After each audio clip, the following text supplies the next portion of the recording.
Assalamualaikum warahmatullahi wabarakatuh. Saya Hayati Ramadhani dari kelas 10 MIPA 4 akan mempresentasikan hasil belajar saya mengenai teks eksposisi. Pengertian teks eksposisi. Teks eksposisi adalah teks yang berbentuk paragraf berisi berdasarkan sudut pandang atau pendapat tertentu yang di dalamnya mengandung pengetahuan. Teks eksposisi mudah dipahami dan disajikan secara singkat, padat, dan jelas.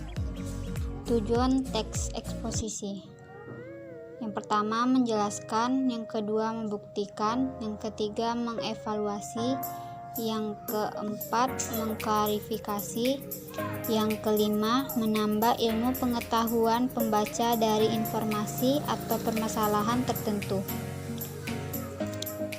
Ciri-ciri teks eksposisi: 1. Singkat dan padat. 2. Gaya informasi yang mengajak. 3. Menggunakan bahasa yang baku. 4. Tidak memihak kepada siapapun. 5. Teks bersifat objektif dan netral. 6. Menjelaskan informasi-informasi pengetahuan. 7. Penjelasannya disertai data yang akurat.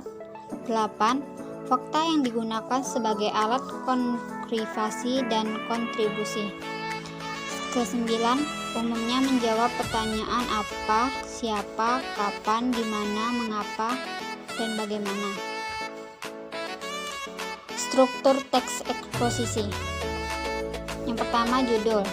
Judul hendaknya menggambarkan sesuatu yang dibahas dalam teks eksposisi.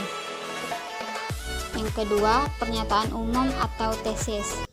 Bagian ini berfungsi untuk memperkenalkan topik sekaligus menempatkan pembaca pada posisi tertentu.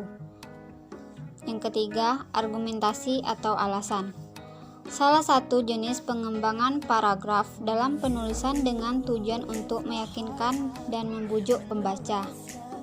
Yang keempat, penegasan ulang pendapat atau simpulan. Dilakukan berdasarkan argumen yang telah disajikan sebelumnya. Jenis-jenis teks eksposisi: 1. Eksposisi defini. 2. Eksposisi proses. 3. Eksposisi ilustrasi. 4. Eksposisi laporan. 5. Eksposisi perbandingan. 6. Eksposisi pertentangan. Unsur kaidah teks eksposisi. Yang pertama, menentukan topik yang akan disajikan. Yang kedua, menentukan tujuan eksposisi. Yang ketiga, memilih data yang sesuai tema. Yang keempat, membuat kerangka karangan. Yang kelima, pembahasan dengan mengembangkan karangan. Yang keenam, membuat simpulan. Sifat teks eksposisi. Sifat teks eksposisi adalah real, nyata, non-fiksi, dan ilmiah. Terima kasih atas perhatiannya. Lebih dan kurang saya mohon maaf. Wassalamualaikum warahmatullahi wabarakatuh.